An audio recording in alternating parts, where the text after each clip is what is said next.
Olá para quem nos ouve, boas-vindas a mais um Mergulho Profundo.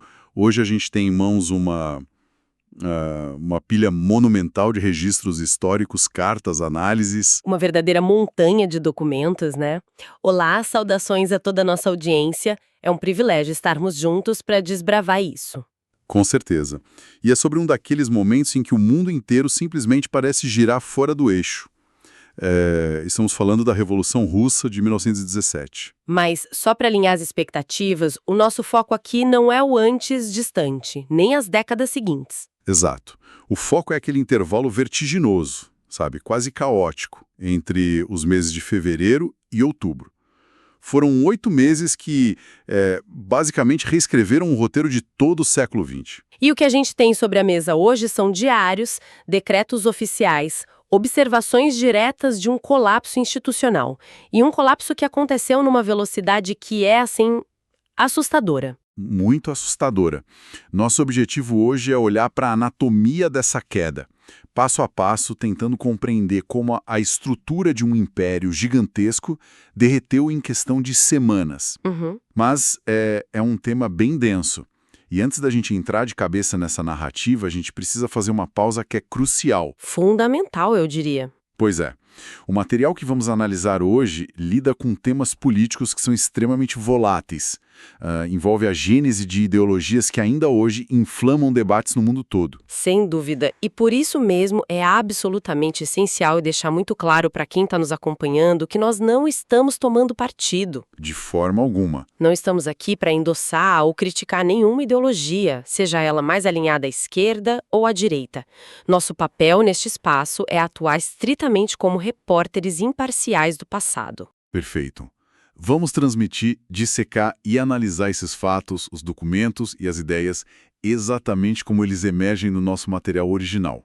O foco é entender a mecânica da história, não emitir qualquer tipo de julgamento político. Exatamente. A ideia é olhar para os dados. Isso.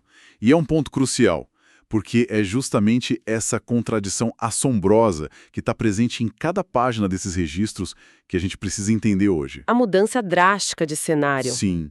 Como é que o sonho inicial de fazer da Rússia, e aqui eu vou citar uma das nossas fontes, o país mais livre do mundo, como isso se transformou numa desintegração total do Estado e pavimentou a via expressa por uma tomada de poder radical. É a grande questão. Certo. Vamos desempacotar isso. Começando pelo primeiro ato dessa história, que, por incrível que pareça, transbordava otimismo. Um otimismo até quase ingênuo, né, se a gente olhar em retrospecto. Porque após a queda do czarismo lá em fevereiro, o poder caiu no colo de um governo provisório. E os documentos trazem muito a figura do príncipe Lvov, certo?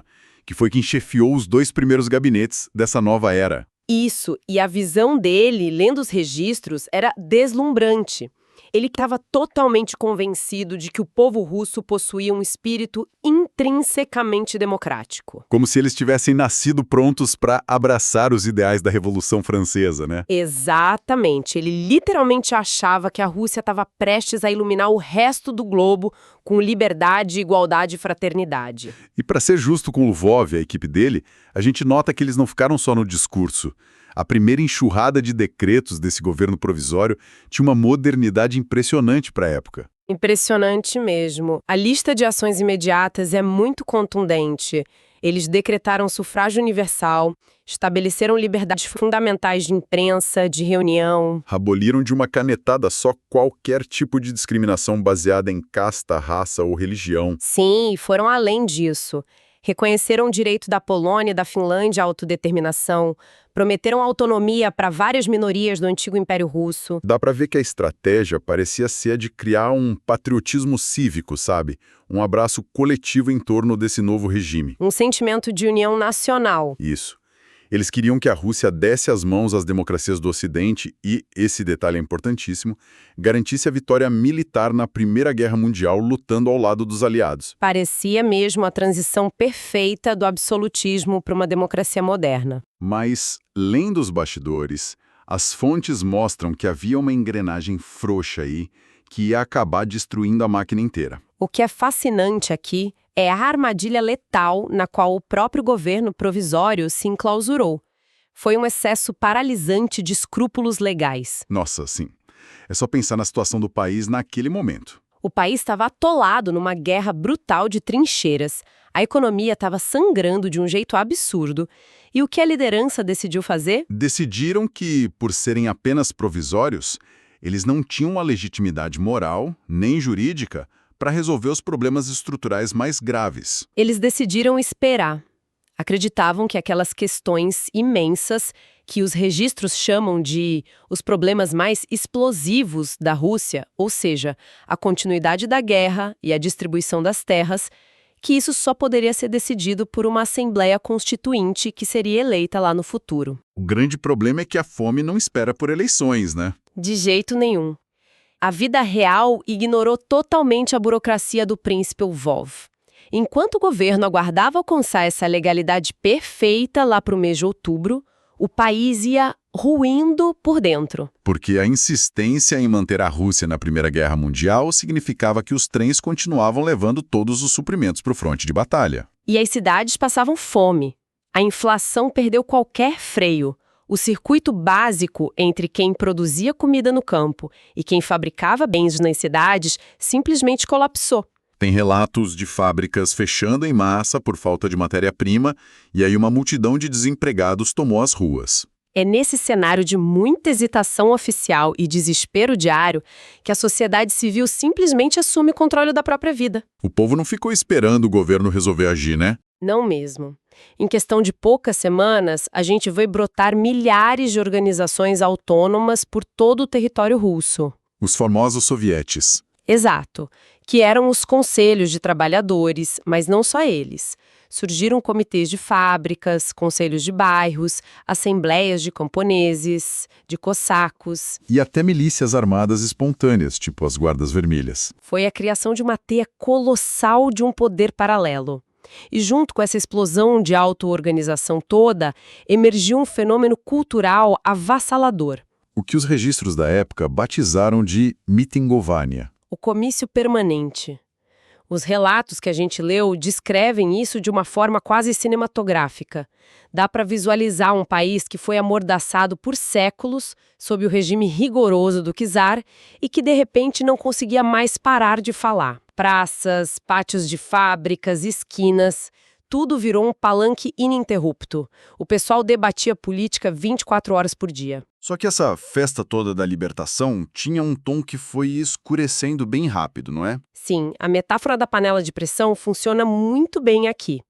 A Revolução de Fevereiro tirou a tampa, mas o que saiu não foi apenas um desejo tranquilo por votos em urnas. Foi a fúria acumulada de muitas gerações. O mitingovani foi deixando de ser aquele debate alegre sobre constituições. E passou a canalizar frustrações primais. As massas nas ruas começaram a hostilizar abertamente a ideia de uma democracia parlamentar burguesa, engravatada. Os documentos mostram bem essa radicalização em tempo real quando a gente olha para as demandas dos operários. Nos primeiros dias depois da queda do czar, o que eles queriam era basicamente o feijão com arroz do sindicalismo. Jornada de 8 horas, fim das multas humilhantes que os patrões aplicavam por qualquer coisa. Um mínimo de seguridade social, mas logo a sobrevivência diária falou mais alto. Com certeza. Quando a crise de abastecimento apertou para valer e os donos das fábricas ameaçaram fechar as portas, alegando não ter carvão ou metal, os trabalhadores não aceitaram simplesmente ir para casa passar fome. Os comitês de fábrica mudaram radicalmente de postura. A exigência saltou de queremos melhores salários para o que eles chamavam de controle operário. Eles queriam decidir quem entrava, quem era demitido, queriam auditar os livros de contabilidade e controlar a produção na unha. E a grande sacada dos trabalhadores, segundo a documentação, foi perceber que o governo provisório jamais ia sancionar esse tipo de coisa. Foi aí que o grito mudou de vez para todo o poder aos sovietes. Em coisa de 6 meses, uma ideia que era super marginal, como a nacionalização das fábricas, virou um clamor absoluto nas zonas urbanas. E é super importante a gente entender que essa era apenas a realidade das cidades industriais.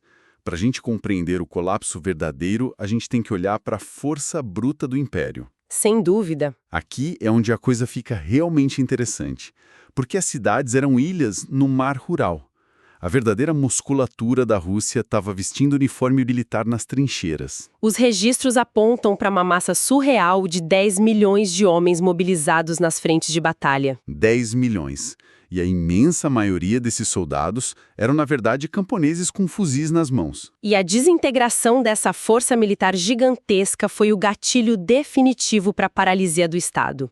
Tudo começou com um documento aprovado logo no início da Revolução, o tal do Decreto número 1. O material menciona bastante esse decreto. Ele até foi apelidado de Declaração dos Direitos do Soldado. Mas o que exatamente ele fez para desestruturar tanto a cadeia de comando? O decreto foi criado inicialmente para acabar com os abusos do oficialato czarista, abolindo regras disciplinares que tratavam os soldados praticamente como servos. A intenção era boa, era humanizar as tropas, né? A intenção sim, mas na prática isso gerou a formação de comitês de soldados dentro dos próprios regimentos, que rapidamente passaram a questionar tudo. Absolutamente tudo. Eles começaram a debater se deviam ou não obedecer a uma ordem de ataque, por exemplo. Imagina isso no meio da guerra. Passaram a interferir na própria estratégia militar. A hierarquia, que é o alicerce de qualquer exército, simplesmente evaporou. E o depoimento nas fontes que me deixou muito impressionado é do general Brusilov, que chegou a ser o comandante supremo do exército russo. Ah, sim, essa parte é reveladora. Ele tenta explicar a mentalidade nas trincheiras e até cunha o termo bolchevismo de trincheira. Mas a grande revelação ali é que isso não tinha relação alguma com Le Karl Marx, certo? Nenhuma. A aspa do Brusilov é cristalina sobre isso. Ele relata que aqueles homens não faziam a menor ideia do que era o comunismo, não sabiam o que significava proletariado e não ligavam a mínima para a Constituição. O que eles queriam então? Nas palavras dele, os soldados queriam a paz, a terra e a liberdade de viver sem leis. Era um anseio quase visceral por anarquia. Eles queriam que o Estado, com seus oficiais, seus impostos, seus senhores de terras, que tudo isso simplesmente desaparecesse. Dá para entender o desespero do governo provisório. Eles tentam lançar uma última ofensiva militar no verão de 1917 e o exército não apenas perde a batalha, ele se dissolve de dentro para fora. Os relatos de oficiais sendo caçados e linchados por suas próprias tropas são de arrepiar. E os números da deserção? Dezenas de milhares de soldados fugindo todos os dias.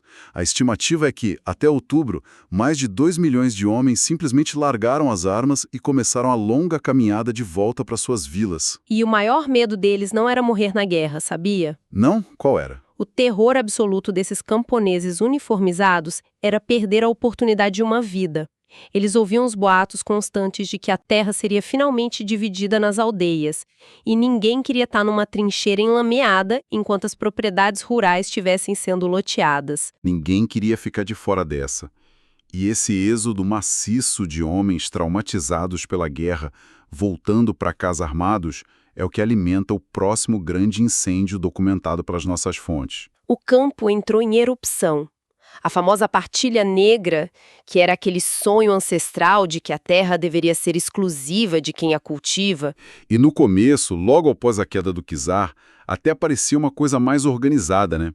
Os registros falam de comitês agrários pipocando pelas vilas, liderados por aquela camada que era chamada de inteligência rural. Exato.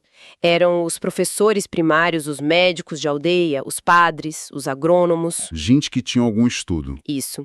E esse grupo geralmente era filiado ou pelo menos simpatizante do Partido dos Socialistas Revolucionários, que tinha raízes bem profundas lá no campesinato. Eles tentavam manter alguma ordem nessa expropriação toda. Mas a paciência da base camponesa esgotou rápido, ali entre maio e junho. Para não serem atropelados pela própria comunidade, esses comitês tiveram que radicalizar o discurso. Começaram a confiscar gado, pastos, ferramentas. E a pesquisa aponta um alvo muito específico dessa fúria inicial, que quebra totalmente o estereótipo de que eles atacavam apenas a alta nobreza ou os grandes senhores. Eles foram para cima dos kulaks. Mas quem eram exatamente essas pessoas? Os kulaks eram camponeses que, graças a algumas reformas anteriores promovidas por um ministro chamado Stolypin, tinham conseguido sair daquele sistema comunal mais arcaico da aldeia. Eles tinham virado agricultores independentes, né? Sim. E por causa disso, muitas vezes eram mais prósperos. Quando a revolução no campo estourou para valer, o ressentimento coletivo transformou esses kulaks em inimigos locais. Eles foram rotulados de sugadores de sangue. A própria comunidade atacou seus vizinhos mais ricos, forçando eles a devolver máquinas, gado e terras para o caldeirão comunitário. Tudo para que fosse redistribuído por aquela regra básica das bocas a alimentar. E quando aquele verão infernal chegou ao auge, com a chegada de milhões de soldados desertores, a violência escalou para um nível indescritível. Sentindo que o governo provisório estava enrolando muito com as promessas oficiais de reforma agrária, os camponeses decidiram resolver tudo com as próprias mãos. A partir de agosto, províncias inteiras como Tambov, Penza e Voronezh viram propriedades senhoriais serem saqueadas e incendiadas metodicamente, com centenas de donos de terras assassinados no processo. Se conectarmos isso com um panorama geral, o império está literalmente em chamas.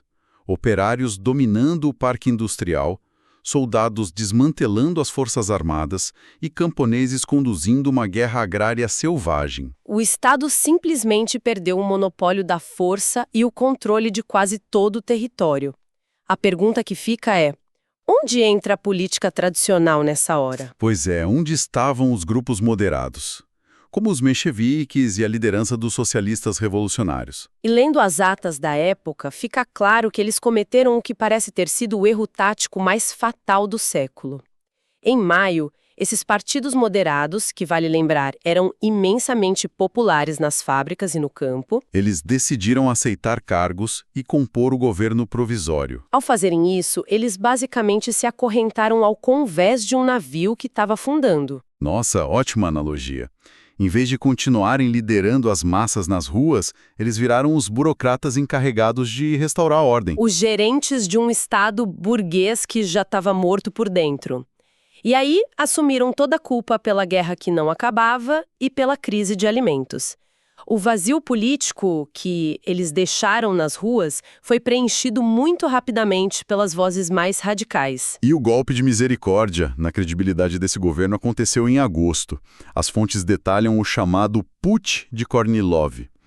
Para a gente contextualizar rapidamente para quem está ouvindo, um putsch é essencialmente uma tentativa de golpe militar repentino. O general Kornilov marchou sobre a capital com um objetivo muito claro: enforcar os conselhos operários e restaurar a ordem na base da baioneta. E o governo, que agora era liderado pelo moderado Kerensky, até conseguiu sobreviver a esse golpe, mas a um custo que foi terminal. Sim, porque ao pedir ajuda desesperada aos sovietes e armar os operários para defender a capital, o Kerensky estilhaçou as últimas muletas que sustentavam o próprio gabinete dele. A justiça oficial virou pó, a administração local passou a ignorar a capital completamente, e os militares de direita abandonaram Kerensky porque acharam que ele tinha traído o Kornilov. O governo provisório virou um fantasma ambulante. Então, olha, deixa eu ver se eu entendi a grande ironia da história aqui. Diante de todo esse vácuo, de todo esse caos gigantesco, será que o país inteiro tinha virado bolchevique de repente? Toda essa multidão incendiando o país estava lendo os manifestos de Lenin? A análise histórica é categórica nisso. Não. No campo, naquelas imensidões rurais, o partido bolchevique era estatisticamente invisível. E nas trincheiras? Nas trincheiras, eles eram conhecidos muito vagamente. E não por causa de teoria marxista, mas apenas como aquele grupo que prometia as palavras mágicas: paz e terra. Só para colocar os números em perspectiva para o pessoal. Em outubro de 1917, a estimativa é que o partido tivesse entre 100 a 200 mil membros, certo? Isso. No Império, de mais de 150 milhões de pessoas. É uma gota d'água no oceano. Mas a grande sacada de Lenin foi perceber que num cenário de anarquia total, de vácuo de poder absoluto, você não precisa convencer a maioria do país. Você só precisa da minoria mais organizada, mais implacável e mais focada. E essa era justamente a arquitetura intelectual que o Lenin vinha lapidando desde 1903. Ele lutou a vida inteira contra aquela ideia de um partido de massas que fosse aberto e democrático, né? Sim. Ele desenhou uma organização fechada de vanguarda, que era composta exclusivamente por revolucionários profissionais. E quando a Primeira Guerra começou, ele publicou O Imperialismo. Onde ele argumentava que a Revolução Global poderia começar exatamente ali, na Rússia atrasada. A estratégia dele, que está muito bem detalhada numa carta de 1914, era chocante para os moderados da época. Ele dizia que o partido devia trabalhar incansavelmente para que o próprio país perdesse a guerra. A ideia era transformar o conflito internacional numa guerra civil implacável. Exato. Então, quando o czar cai e o governo provisório assume lá em fevereiro, o Lenin ainda está exilado na Suíça. Ele fica mandando cartas indignadas e quando finalmente consegue voltar à Rússia, em abril, ele lança as famosas Teses de Abril. A diretriz ali era brutal. Nenhuma, mas absolutamente nenhuma negociação ou colaboração com o governo provisório. Mas ele foi astuto, não foi? Ele soube ler a mudança demográfica violenta que estava acontecendo na base do próprio partido. Perfeito. Houve uma reconfiguração humana nos quadros bolcheviques. É aqui que a documentação introduz um contraste genial. O partido estava deixando de ser aquele clube restrito dos teóricos para se tornar o exército dos pratiqui. Exatamente. Se a gente pensar nisso em termos práticos, a velha guarda era formada por aqueles intelectuais que adoravam discutir as fases da dialética marxista sentados em cafés europeus. E os novos membros, esses pratiqui? Eles eram camponeses e soldados embrutecidos que acabavam de sair de 3 anos trucidando e sendo trucidados em trincheiras geladas. Era uma nova base plebeia, agressiva, que não tinha a menor paciência para debater se a Rússia precisava ou não passar por um período de desenvolvimento burguês antes do socialismo. E eles queriam ação. Eles queriam quebrar a porta e tomar o poder pela força bruta, logo de uma vez. E isso destrói um mito enorme que o material foca bastante em desconstruir. A gente tem essa imagem de um partido bolchevique como um exército de formigas agindo em perfeita sincronia sob o dedo do Lenin. E a realidade, olhando os registros e as atas, era de uma organização em constante conflito interno. Totalmente. A suposta disciplina de ferro era quase um mito de propaganda. Tiveram meses em que os líderes moderados do partido tentavam frear desesperadamente a própria base que estava super impaciente. Com os famosos marinheiros da base de Kronstadt, né? E os guardas armados dos subúrbios operários. Sim, eles ameaçavam tomar o poder por conta própria antes da hora. O próprio Lenin teve que lutar contra a direção do seu partido para impor o momento exato da insurreição armada. Então, o que tudo isso significa? Resumindo o que a gente descobriu nesse material extraordinário.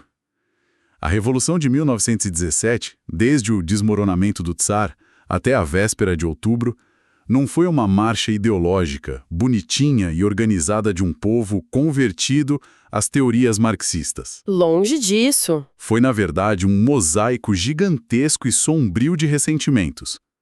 Eram operários urbanos exigindo o controle das próprias fábricas, para não morrerem de fome. Eram milhões de soldados armados desertando em massa para conseguir a paz.